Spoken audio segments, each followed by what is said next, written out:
有个口号叫知识改变命运，显然今天它过时了。我的学生中间，农民的儿女超过一半，惯性使他们的父母们还在坚守唯有读书高。他们辛勤工作，辛苦积蓄，供儿女读大学。至于读完大学以后怎么样，超出了他们的设想和掌控。这是一个悲壮的连锁，父辈付出越多，后辈越沉重，越急于回报，越发现回报无门。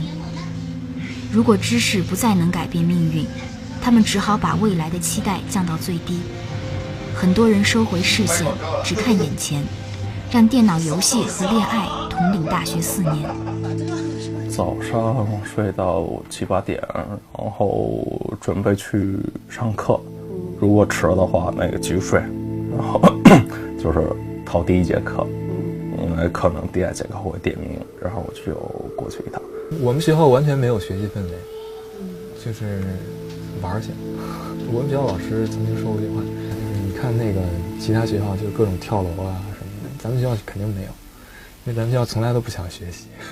上大学就是家人的一个要求，就是我不管你是学什么，你大学你要上。刚才你说你们的学费是13000，方便问你家境怎么样？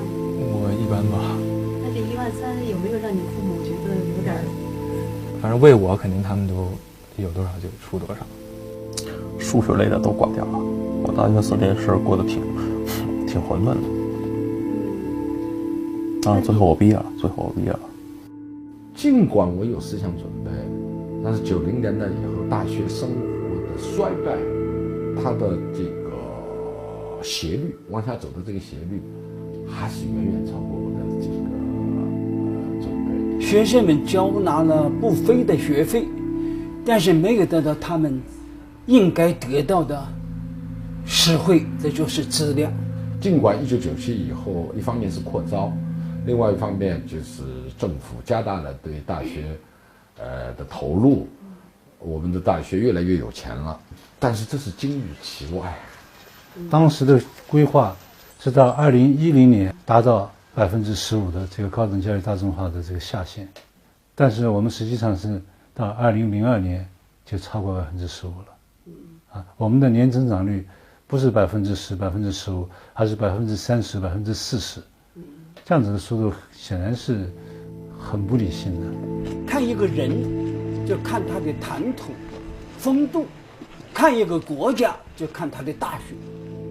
我记得有一个台湾人到上海这所大学看了以后，这个台湾人，他与其说是个大学，不如说是一个大公司。人人都在想钱，人人都在赚钱，就是一切想想看。生活是庸常的，而日常的才最本质。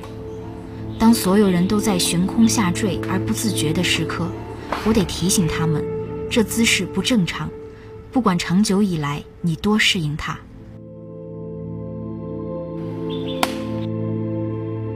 故事的梗概，你刚才从课文里看到了，就是许三多的。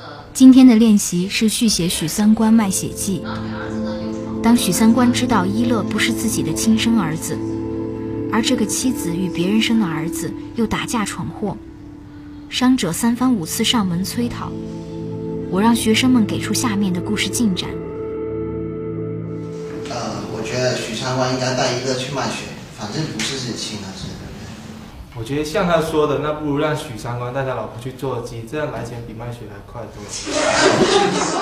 我觉得许三观只能去跳楼了，他活着没有什么意思啊。肢体冲突、自杀、刀砍、枪击都被想到了，似乎只有这些极端的想法才能让他们兴致盎然。平淡的解决方式，温润、和善、柔软的力量，他们显然没兴趣。是什么经历在暗中提示了他们，热衷于把痛苦推演到极致？老师要出新书了吧？什么故事啊？知青。真羡慕那个年代。为什么？过去有很多年代，文革年代、知青年代、改革开放年代，不像现在什么年代也不是，我们连个年代都没有。中国